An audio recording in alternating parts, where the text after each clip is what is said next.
Alors Benjamin, qu'est-ce qu'on peut dire sur l'œuvre d'un des artistes qui justement était exposé dans la H-Box?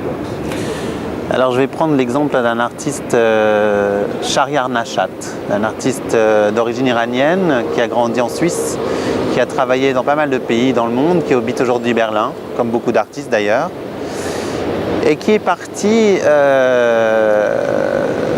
de l'idée d'interprétation d'une œuvre, plus spécifiquement dans le cadre de la musique. Il est parti de l'interprétation des variations Goldberg de Jean-Sébastien Bach et de cette interprétation par Glenn Gould, qui est une interprétation extrêmement connue. Et s'est engagé à partir de ça une réflexion sur le rapport entre l'œuvre, donc la partition de Bach, et l'interprétation, donc le piano de Glenn Gould. Et de là, il est arrivé à l'idée que le travail de l'artiste pouvait être considéré sous cette même approche, et il a décidé de montrer, de filmer donc la fabrication d'une plaque de béton dans une usine.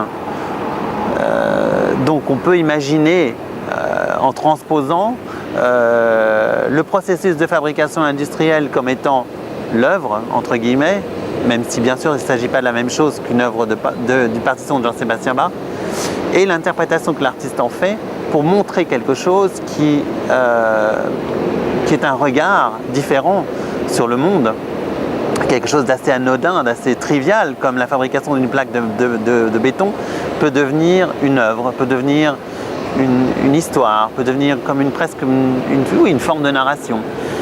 Et il établit un lien qu'on découvre au fur et à mesure qu'on regarde cette vidéo.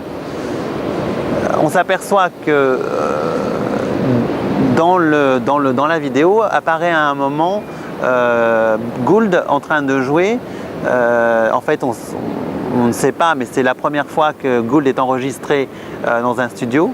Il est en train de jouer, et dans le studio dans lequel il est en train de jouer se trouvent 3 plaques de béton qui a priori sont utilisées pour contenir le son, donc comme outil pour la qualité du son qui est enregistré.